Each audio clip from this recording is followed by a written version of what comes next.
या महाराष्ट्रामध्ये राज्यकर्त्यांनी पगारी मतदार करण्याचं एक दुर्दैवी षडयंत्र केलं। एका बाजूला अरविंदजी केजरीवाल हे रेवडी वाटप करतात किंवा घोषणा करतात असं म्हणतात आणि आपणही तेच या ठिकाणी करतात। आज लाडक्या बहिणींना सुद्धा 1500 रुपयाचं आमिष दिलं गेलं आणि आज KYCच्या माध्यमातून असलेल्या आमच्या भगिनींना त्या लाभापासून वंचित ठेवण्याचं काम करतायत। म्हणजे हे लबाड लांडग्यासारखं आहे। निवडणुकीच्या पूर्वी ह्यांना ह्या KYC करता आल्या नसत्या का?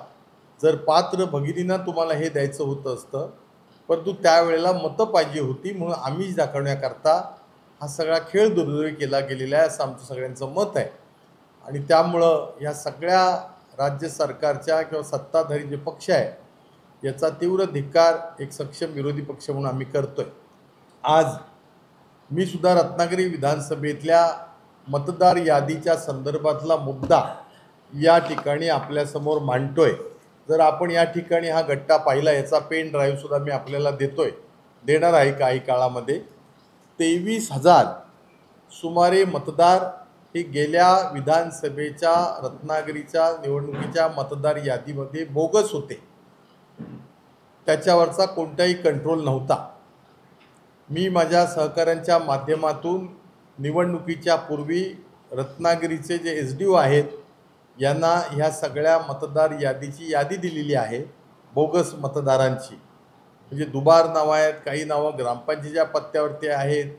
जे जे राहुल गांधींनी सांगितलं होतं त्याचे त्या ठिकाणी नव्हे तर रत्नागिरीमध्ये सुद्धा घडलं आहे। आणि असं अनेक ठिकाणी या महाराष्ट्रामध्ये अशा प्रकारे बोगस मतदारांच्या माध्यमातून एक षडयंत्र रचलं गेले।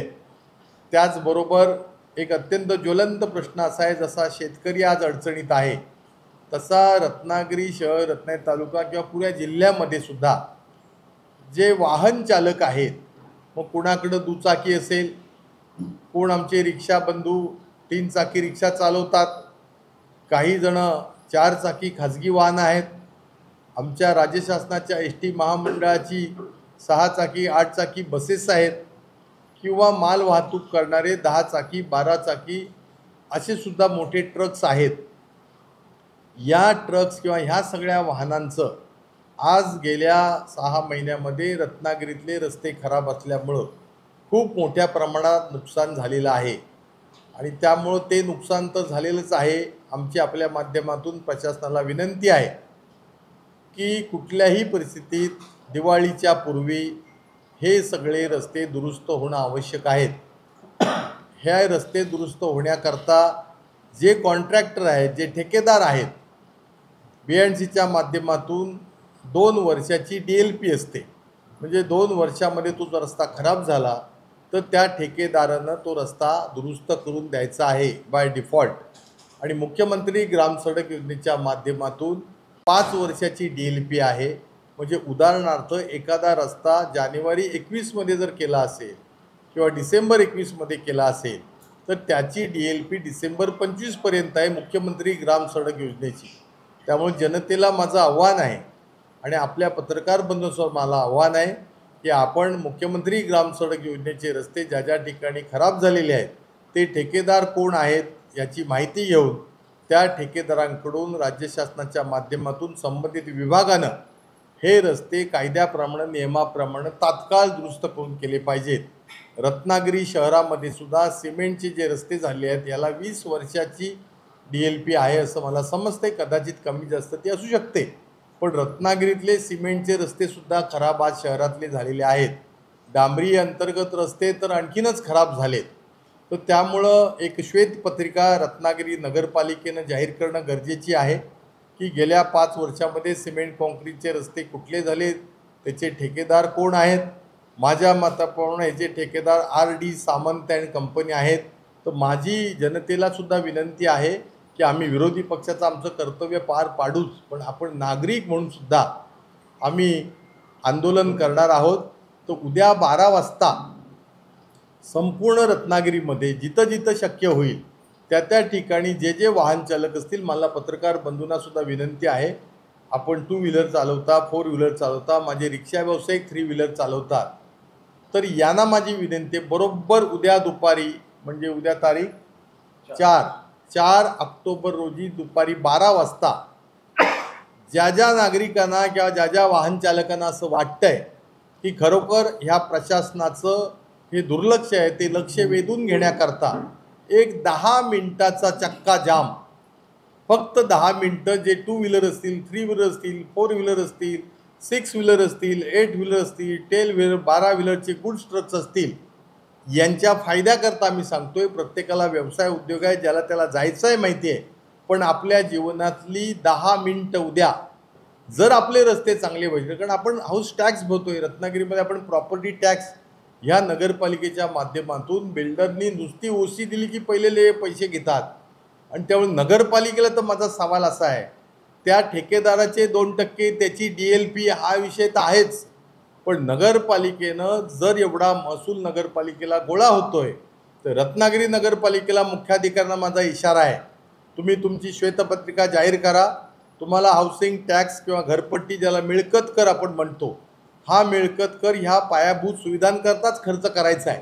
की उद्या 12 वाजता सगळ्या जनतेला माझी विनंती आहे, या निमित्तानं आपापली वाहनं 5 मिनिटं फक्त, आम्ही राजकीय पक्षाचे कार्यकर्ते विरोधी पक्ष म्हणून आम्ही करणारच आहोत आंदोलन, पण तुमचा जर लोकसहभाग या आंदोलनात बघला, राजकारणाच्या पलीकडे जाऊन आपला पक्ष कुठला आहे, कोणी कुणाला मतं दिला नाही, ह्याच्यात मला आज जायचंच नाही आहे, पण जर मतं दिली, राज्यकर्ते निवडून आले आणि विकासाच्या गप्पा मारतायत, आपल्याला हे वाटलं पाहिजे की निदान माणसं सोडा, देवदेवतांची मिरवणूक आहे, गणपती बाप्पाची मिरवणूक आहे, त्या मूर्तीला जर कमी जास्त ह्यांच्या अकार्यक्षमतेमुळं, निष्काळजीपणामुळं, रस्ते खराब असल्यामुळं जर काही दुर्घटना घडल्या तर केवढा त्या ठिकाणी होईल.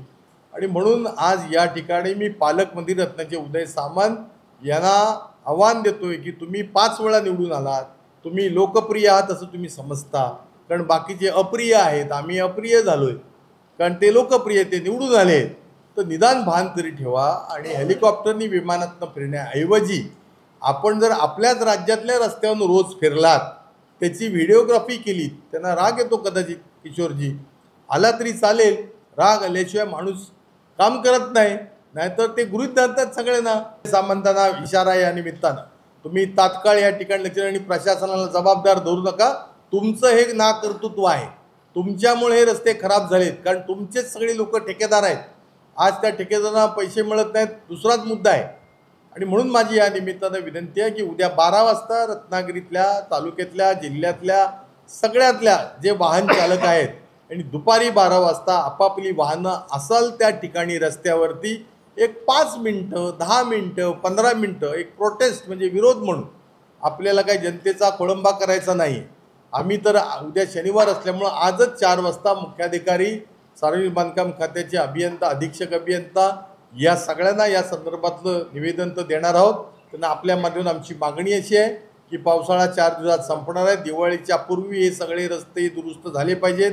रत्नागिरीमध्ये तर DLPच्या ह्याच्यातून किंवा जे सिक्युरिटी डिपॉझिट कॉन्ट्रॅक्टरचं आहे 2%चं, ज्याला 2 वर्षाचा DLP झाला आहे, त्या पैशातून त्या कॉन्ट्रॅक्टरनी ते रस्ते पुरे केले पाहिजेत. जर त्यांची DLP संपली असेल तांत्रिकदृष्ट्या, कारण खरं तर आता बघा, आपण सगळेजण जातो, मी देवरुखला जातो, परवा गेलो होतो, तर बावनदी पूल ते देवरुख हा सुद्धा एक रस्ता कधीतरी 5 वर्षापूर्वी झालेला आहे, झाली असतील ना 5 वर्ष, 6 वर्ष झाली. मग या संगमेश्वर तालुक्यात एक रस्ता 6 वर टिकतो, अजिबात त्याला तिथं खड्डा नाही, आणि दुसरा रस्ता संगमेश्वरपासून साखरपेटा खराब होतो. कदाचित त्यांना राग येईल, आला तरी हरकत नाही, आपली काय तुमची व्यक्तिगत दुश्मनी नाही, पण तुम्ही लोकप्रतिनिधी आहात, सामाजिक कार्यकर्ते आहात, तर तुमची बांधिलकी जनतेशी असली पाहिजे. आज अनेक लोकांचे अपघात होत आहेत, अनेक लोक मृत्युमुखी पडत आहेत, अनेक लोक स्पॉन्डायलिसिसपासूनचे सगळे आजार होत आहेत, वाहनं खराब होत आहेत, याला जबाबदार कोण? टाइम्स डिजिटलला लाईक करा, शेअर करा, सबस्क्राईब करा आणि बेल आयकॉन दाबायला विसरू नका. Times digital.